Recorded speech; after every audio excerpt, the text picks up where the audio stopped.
Dua orang wanita ditemukan meninggal dunia di dalam kamar mandi rumahnya yang berada di Desa Bangunsari, Kecamatan Pageruyung, Kabupaten Kendal, Jawa Tengah pada Minggu malam tanggal 10 Mei tahun 2021. Mereka tak lain adalah seorang ibu bernama Muhayanah berusia 65 tahun dan putri kandungnya yang bernama Karyati berusia 44 tahun. Pertama kali yang menemukan tubuh mereka adalah menantunya sendiri yang tinggal sebelahan dengan rumah korban. Karena kematian keduanya dinilai tidak wajar, segera saja warga menghubungi polsek setempat hingga petugas datang bersama tim medis. Lantas, siapa yang tega menghabisi nyawa ibu dan anak sekaligus, apalagi dengan cara yang amat mengenaskan? Mampukah tim kepolisian mengungkap motif dan menangkap pelaku pembunuhan tersebut?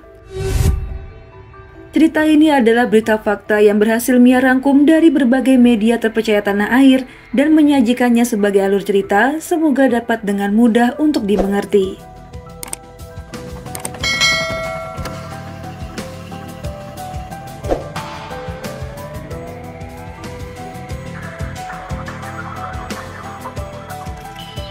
Kasat Reskrim Polres Kendal yaitu AKP Tri Agung Suryomiko mengatakan, pihaknya mendapat laporan tentang kematian dua orang warga di dalam satu rumah pada pukul 11 malam.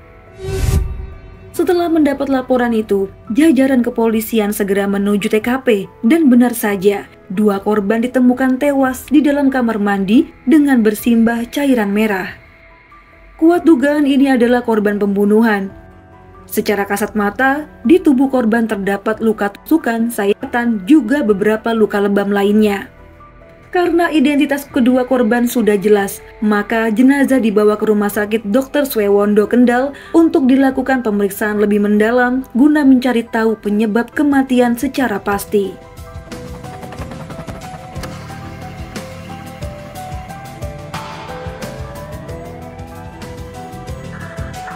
Beberapa saat kemudian dari pemeriksaan pada tubuh keduanya, banyak sekali luka. Kemungkinan pelaku menyimpan dendam kesumat yang benar-benar dilampiaskannya. Untuk itu tim penyidik segera mencari informasi pada keluarga, juga tetangga korban. Dengan ini semoga dapat ditemukan orang yang sedang berselisih dengan para korban. Juga mencari tahu kemungkinan adanya dugaan perampokan. Namun sejauh ini, tim penyidik meyakini jika pembunuhan Muhayanah dan Karyati bermotif dendam. Sementara itu, keluarga korban merasa sangat terpukul. Pasalnya selama ini kedua korban dikenal sebagai orang yang baik dalam lingkungan keluarga maupun warga sekitar. Mereka meyakini jika keduanya tidak memiliki musuh. Tetangga juga bersaksi jika kedua almarhum sangat ramah dan sering berbaur dengan tetangga lain, sehingga menciptakan kenangan yang baik untuk mereka semua. Apalagi jika ada kegiatan desa, mereka turut bekerja sama menciptakan kenyamanan sosial antar tetangga. Perwakilan keluarga yang bernama Yuni, yaitu menantu dari korban Muhayanah, juga adik ipar dari Karyati, berkata masih melihat korban Karyati keluar rumah pada hari Minggu sore dan kembali ke rumah menjelang maghrib. Jadi perkiraan korban dibunuh antara pukul 7 malam hingga pukul 10 malam, karena warga menemukan jasad keduanya pada sekira pukul 11 malam. Yuni lantas menambahkan lagi dalam keterangannya, sebenarnya yang tinggal dalam rumah tersebut selain kedua korban adalah ada anak pertama Karyati yang bernama Jovan. Namun setelah diselidiki, Jovan diajak pergi oleh pamannya dari Minggu pagi dan belum pulang sampai kejadian itu terjadi. Kemudian di malam itu sekembalinya Karyati ke rumah, Yuni sempat mendapat pesan chat dari Karyati yang mana ia meminta untuk disiapkan mobil rental. Karyati beralasan akan berpergian ke Solo malam itu juga. Nah, Yuni jadi bertanya-tanya setelah mengetahui peristiwa jika Karyati telah meninggal dunia dalam rumah, lantas siapa yang kirim pesan itu? Karena mobil rental tersebut telah dibawa pergi. Mungkinkah si pelaku yang telah membawanya? Pada intinya, Yuni bercerita tidak pernah mendengar kakak iparnya itu mengeluh tentang permasalahan yang terjadi. Apalagi ibu mertuanya, dia merasa ibunya sudah cukup tua jika harus memiliki musuh. Saat perkiraan kejadian itu terjadi, Yuni yang rumahnya tak jauh dari rumah korban juga tidak mendengar suara kegaduhan apapun. Memang benar jika Muhayanah dan Karyati tidak memiliki musuh dengan orang luar. Rupanya musuh mereka datang dari orang dalam. Pengungkapan kasus ini menjadi terang benderang karena keterangan dari keluarga korban itu sendiri. Jadi di malam kejadian, Yuni mendapat pesan chat dari ponsel Karyati minta disiapkan mobil rental. Alasannya, ia akan pergi ke Solo malam itu juga. Akhirnya ketika mobil yang dipesan sudah siap, namun Yuni tidak memastikan siapa yang pergi ke Solo saat itu. Tapi kecurigaannya kian mengganggu. Akhirnya malam itu juga ia mengecek rumah ibu mertuanya yang ternyata dalam keadaan terkunci. Merasa janggal, lantas ia bertanya pada pemilik mobil rental untuk mengecek keberadaan mobil itu. Dari pelacakan GPS pada mobil yang dibawa, malah mengarah ke Wonosobo. Keluarga yang menaruh kecurigaan karena Karyati dan Muhayanah yang tak bisa dihubungi, nekat mendobrak pintu rumah untuk masuk ke dalam. Disitulah mereka mendapati kedua korban bertumpuk di kamar mandi dengan genangan cairan merah di sekujur tubuhnya.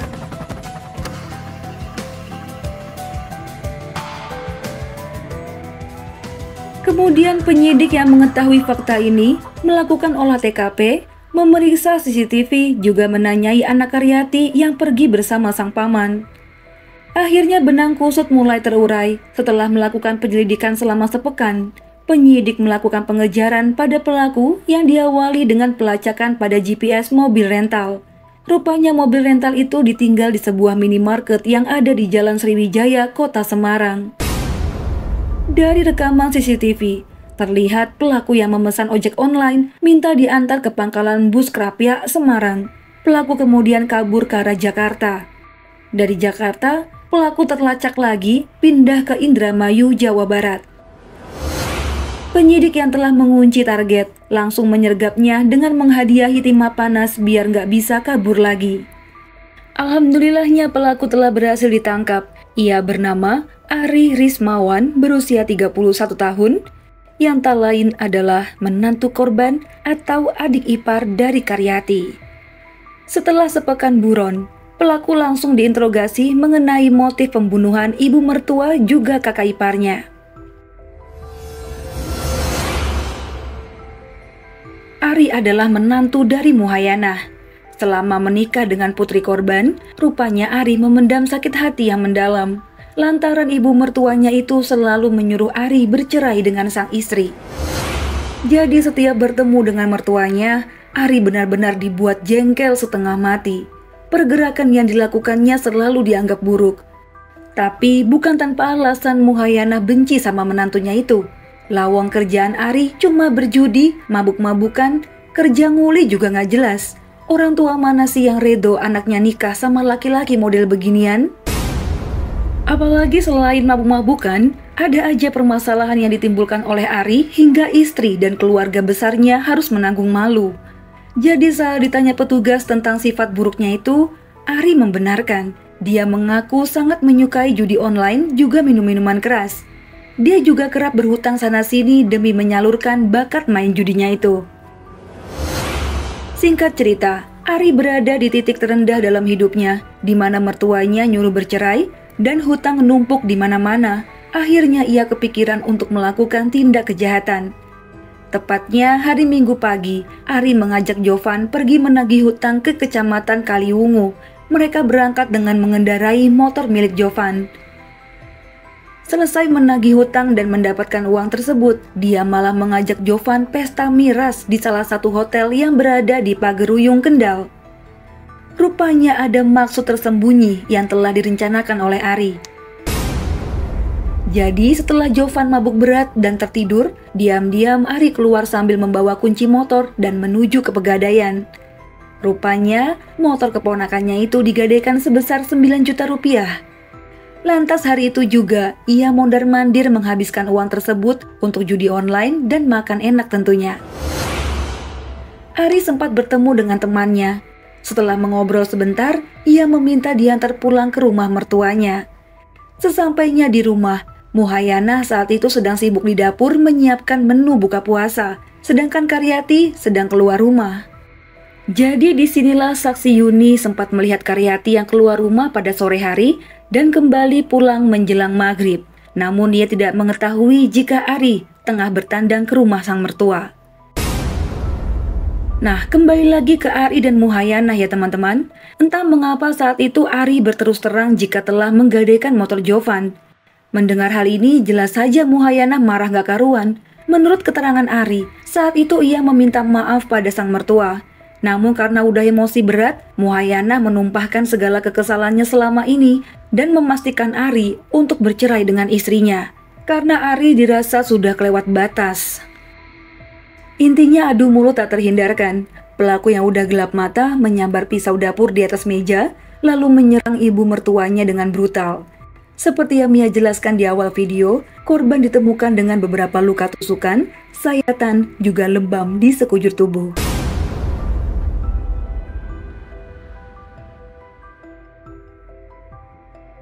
Singkat cerita, korban yang udah bermandikan noda merah diseret menuju kamar mandi. Nah, di saat itulah Karyati datang dan terkejut melihat bercak merah ada di mana-mana. Ia yang teriak histeris langsung ditikam juga oleh pelaku. Luka yang diderita Karyati sama dengan ibunya. Setelah keduanya dipastikan meninggal dunia, pelaku menyeret jasad para korban ke dalam kamar mandi. Kemudian dengan menggunakan ponsel Karyati, ia mengirim pesan pada suami Yuni untuk menyewakan mobil rental.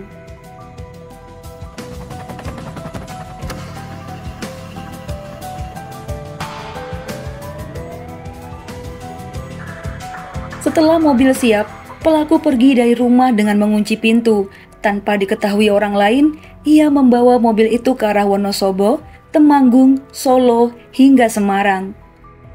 Nah, di Semarang itu, ia sudah kehabisan ide untuk melarikan diri. Akhirnya ia meninggalkan mobil itu di sebuah minimarket dan menuju Jakarta. Di Jakarta ia juga merasa tak tenang karena berita tentang penemuan jasad Muhayanah dan Karyati telah viral di seluruh Indonesia. Dalam pelariannya itu, karena sangat ketakutan, ia sempat mencukur rambutnya. Namun karena masih panik, dia kabur lagi ke Indramayu hingga berhasil ditangkap tim Buser dan dibawa ke Mapolres Kendal untuk mempertanggungjawabkan perbuatannya.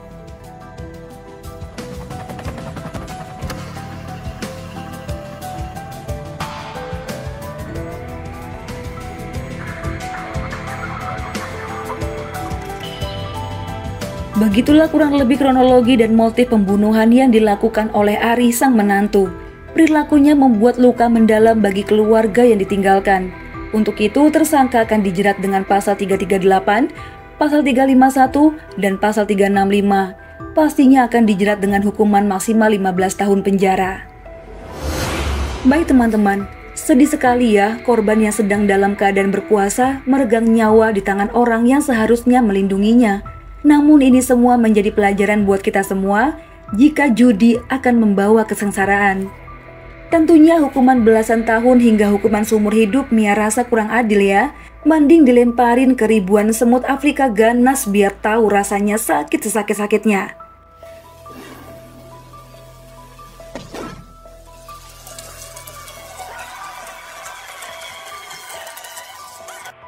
Kalau gitu Mia undur diri dulu ya teman-teman. Mohon maaf jika ada salah-salah kata dalam pembuatan video. Sampai jumpa di video selanjutnya. Bye.